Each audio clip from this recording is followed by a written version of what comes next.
Consider your failings too. Today on Fortitude Through Stoicism, and this is my 365-day journey of implementing the ancient philosophy of Stoicism into the life of this modern masculine man. Today is the last day of pragmatism, which wraps up 8 full months. Can you believe it? Every single day grinding out on this stuff, 8 months.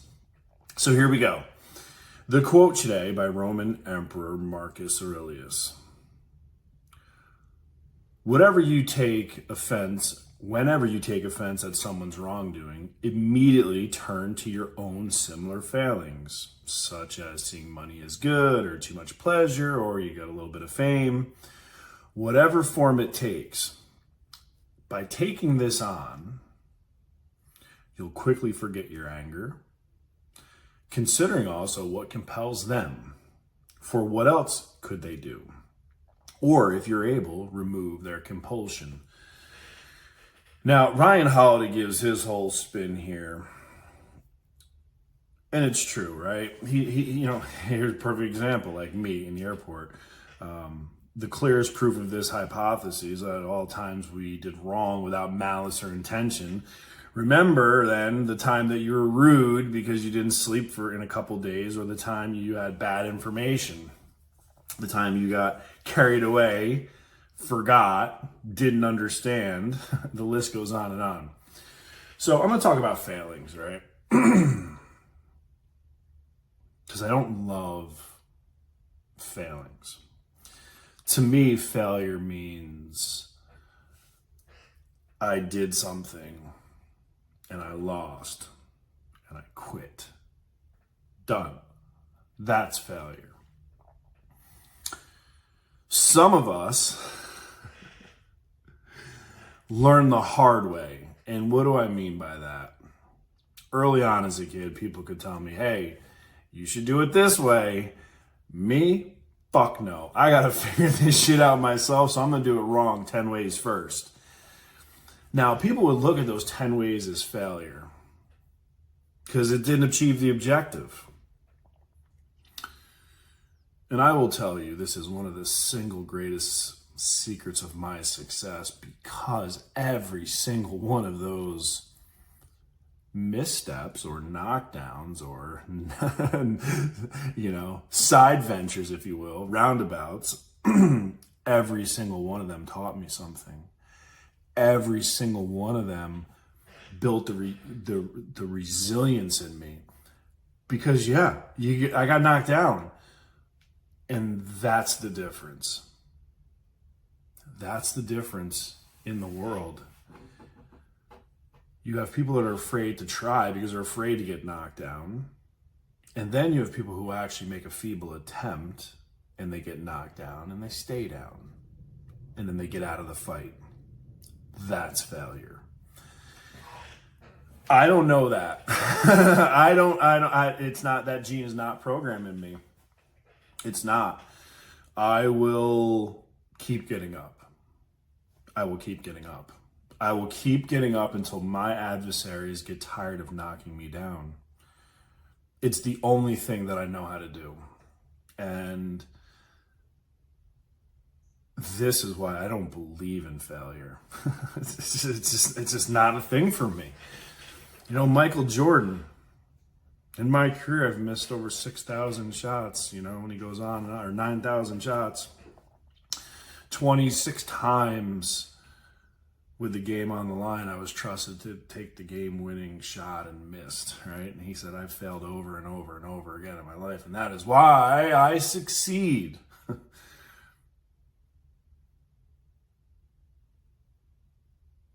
Those knockdowns, I refuse to use the word failures. I know other people do, but I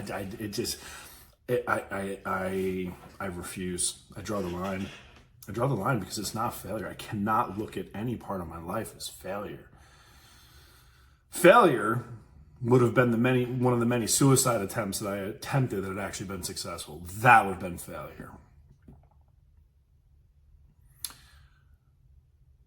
And again, the most famous example is the lightning bulb, right? Or the light bulb. And it's actually incandescent because they actually created a light bulb before Edison. But anyway, Edison never looked at all those attempts. He said, I have successfully found 1,000 ways or 10,000 ways. The number's fuzzy, but I have successfully found some obscene number of ways not to make a light bulb. That is not failure. That is part of the process. And you think if it's any different, whether you're inventing the incandescent light bulb or reinventing yourself as a better human being, you're sadly mistaken. The process is the same. It's trial and error. You have a hypothesis, you put a plan in place, you go down that path, but you know what? Sometimes the plan wasn't right. Sometimes the circumstances on the battlefield change. Sometimes you need to make an in-flight adjustment, pivot and adjust. You need to make those moves. And that's why, whether we're talking life or business, we take the emotion out of the equation. Here's an example. I'm going to throw myself under the bus. Here comes the number 10, right under the bus. I like to keep my body weight between 228 that's when I'm at peak cut. There's nothing left. That is, And I like to go up to about 235. Got some fluff in there, And recently, traveling has been really hard on me. Started to make those little excuses in there. The little excuse fairy started to fly around. Oh, Shawn, you've been traveling all night. Oh, you didn't sleep last night either. Oh, you got your 2 workouts in today, big boy. You can have those cookies, right? So what happens? Now remember, I'm throwing myself under the bus here. So here's what happens. I stop sending my metrics, my KPIs to my trainer. Hey, bud, super busy. Get you checking next week, right? What did I do? I took my eye off the instrument gauge. Now I'm just out there flying or driving the way it feels. Oh, man, coming in late at night. Let me grab a couple pack of cookies. That won't make no big deal. So here's what happened. Sunday, I finally stepped on the scale.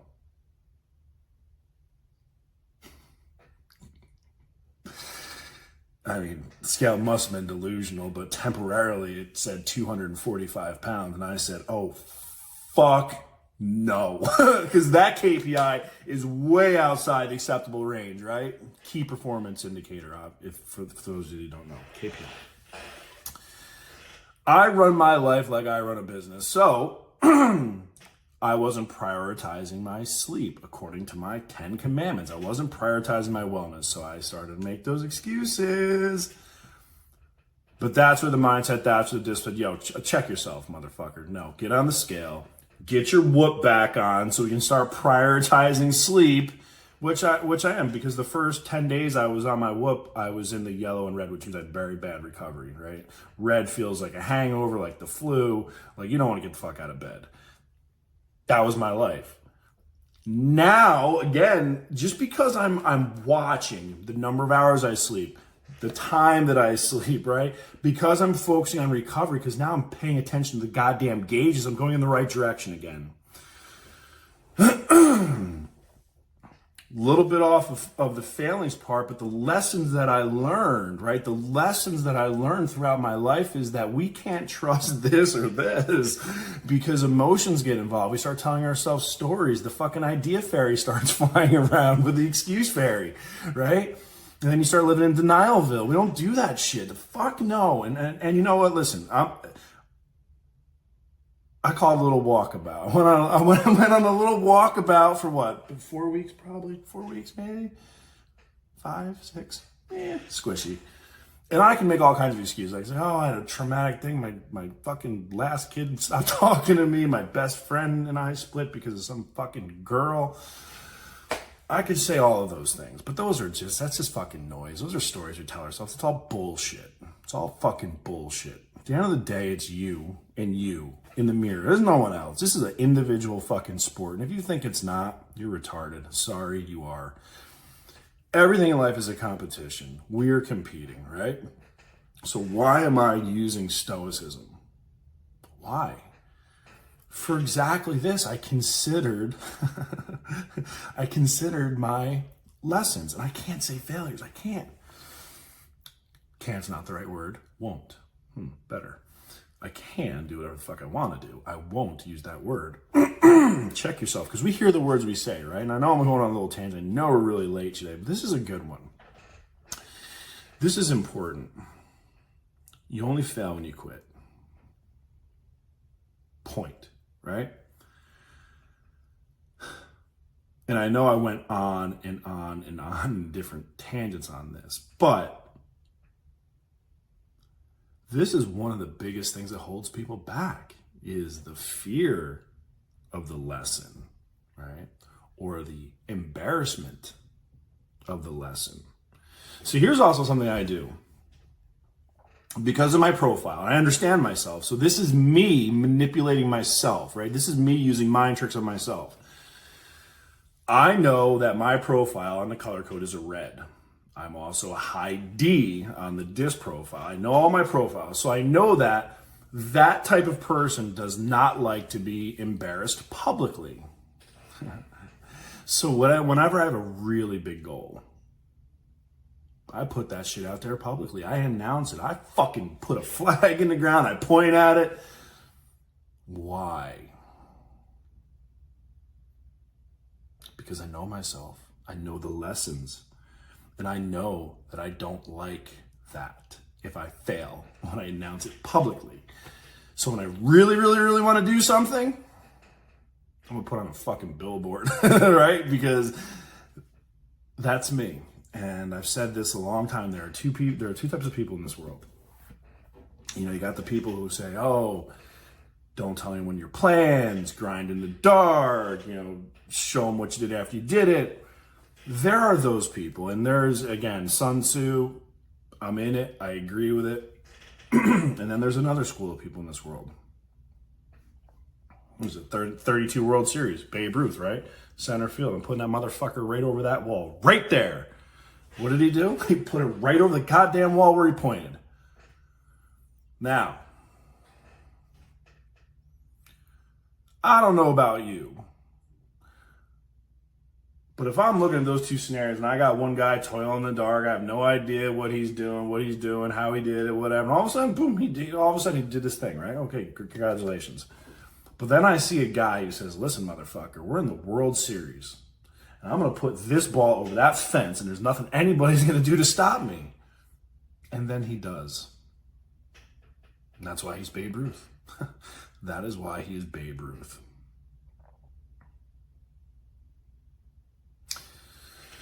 So we've gone down a tangent on this one. I took my own little spin on this one, Ryan Holiday. Because I'm coming at it from a different camp. I see it from a different perspective.